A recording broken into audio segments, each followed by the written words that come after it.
देख रहे हैं न्यूज़ 24 की खबर।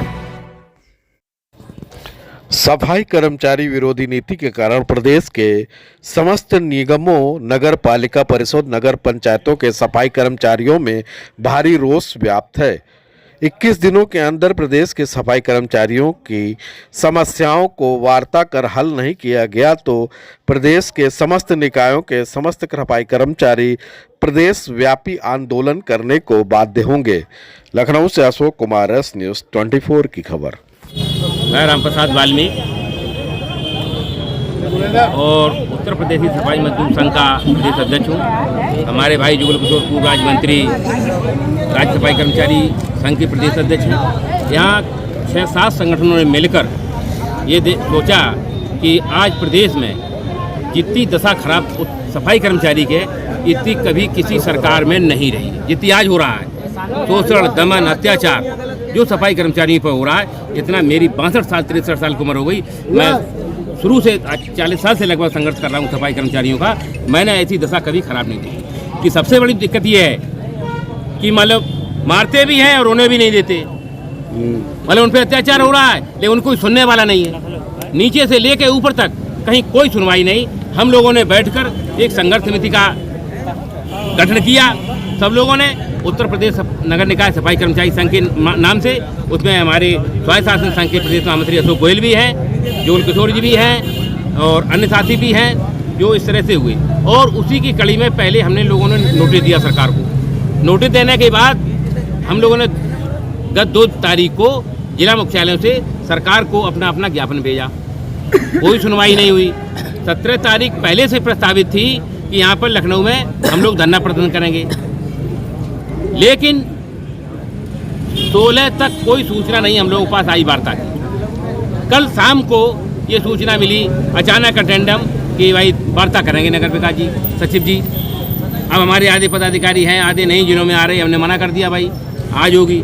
आज भी वार्ता करना शुरू किया, तब तक उन्हें मुख्यमंत्री के पास जाना पड़ा और उन्होंने 10 और 15 दिसंबर के बीच में कि कोई न कोई तारीख देंगे। ये आश्वासन आज नगर विकास सचिव, प्रमुख सचिव द्वारा अभी दिया गया।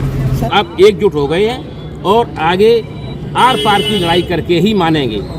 या तो इन्हें दाल रोटी दे दो टाइम से, या फिर इनको मार दो सबको। हम इस बात से तुल गए हैं, मार दे सरकार। रखो मत कर्मचारी मत रखो, ये कोई भी काम इनका नहीं हो रहा। हमारे हजारों पद, करीब 50,000 सृजित पद पड़े हैं सफाई कर्मचारियों के। सरकार से बराबर मांग कर रही है कि आप इनको परमानेंट कर दीजिए। तुम्हारी जेब से क्या जाएगा? सृजन की आवश्यकता नहीं है, कोई अवस्था नहीं है। लाखों पद खाली पड़े हैं। 15 दिसंबर का उन्होंने टाइम दिया है। और वैसे भी मैं आपको बता दूं, हमारी भी एक नोटिस लगी हुई है स्वायत्त शासन कर्मचारी संगठन की ओर से कि हम अनिश्चितकालीन भूख हड़ताल पे, अगर सरकार ये जो संविदा के कर्मचारी जो हमारे हैं, अगर इनको रिक्त पदों पर समायोजित नहीं करती है तो हम निदेशालय के सामने 15 के बाद, क्योंकि अब 15 को प्रमुख सचिव जी ने क्योंकि टाइम दिया है, तो हम 15 की वार्ता करने के बाद अगर हमारा समाधान नहीं निकलता, सरकार हमारी बात को नहीं सुनती, तो हम उसके लिए अनिश्चितकालीन धरने पर बैठेंगे। सर, मेरा नाम विनेश मनोटिया है। मैं नगर निगम शाखा सफाई मजदूर संघ का अध्यक्ष हूँ। आज जो धरना प्रदर्शन किया जा रहा है, इसमें मूलभूत समस्याएं सफाई कर्मचारियों की है। जिस तरह से ये सरकार शोषण पर शोषण करे जा रही है। सफाई एक ऐसा पेशा है, मान्यवर आपके चैनल के माध्यम से बता रहा हूँ कि सफाई, दवाई और सुरक्षा ये आवश्यक सेवा में आती है।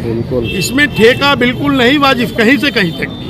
लेकिन सरकार ने दवाई में और सुरक्षा में तो ठेका नहीं है, लेकिन सफाई में ठेका लागू कर दिया। आज जिन लोगों को 2005 में भर्ती किया गया था, उनका स्थायीकरण हो जाना चाहिए था।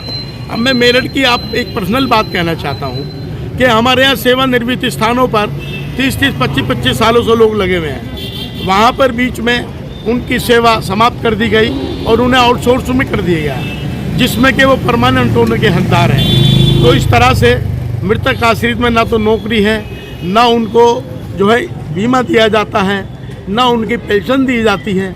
तो ये आज़ाद भारत में गुलामियों जैसा व्यवहार होना ये उचित नहीं है कहीं भी। बस हमारे आउटसोर्स पे लोग चल रहे हैं, जब तक उनको परमानेंट नहीं किया जाता तो उनको संविदा का दर्जा दिया जाए और उनकी पेंशन दी जाए, उनको बीमा दिया जाए, मृतक आश्रित में नौकरी दी जाए। जो मूलभूत समस्या हैं 10-12 हज़ार में आज इतनी महंगाई आसमान छू रही है तो मान्यवर बच्चों की पढ़ाई भी नहीं हो सकती। तो हमारा इसमें ये कहना है आपके माध्यम से कि सरकार हमारी मांगों पर विचार करे और जब भी अगर जो हमारे बच्चों की रोजी रोटी की बात कहेगा वही सफाई मजदूरों की वोटों पे राज करेगा। मैं तो बोलो। मेरा नाम चौधरी सुंदरलाल बुरंडा है। आज का परदेशी है जो धरना प्रदर्शन था लखनऊ के अंदर, हमारे अध्यक्ष महोदय जी भी आए हुए थे, सफाई कर्मचारियों के अध्यक्ष जो है मेरठ महानगर निगम से। उन्होंने जो बात कही है और जो मैंने अपनी बात कही है तो वो कहीं ना कहीं ये भी है कि कुछ न कुछ जो है भाई साहब नेताओं की जो है कमी रही है। क्योंकि नेताओं की कमी ये दर्शाती है कि सफाई कर्मचारी या जो कर्मचारी है वो मौजूद नहीं हो पाता। उसकी मौजूदगी सफाई कर्मचारी की जो मौजूदगी है वो ये दर्शाती है कि नेताओं का कार्यशैली जो है बढ़िया है। खून न खोला, खून नहीं वो पानी है। अब तक जिसका खून न खोला, खून नहीं वो पानी है। सफाई कर्मचारी एकता जिंदाबाद, जिंदाबाद जिंदाबाद, इनकलाब।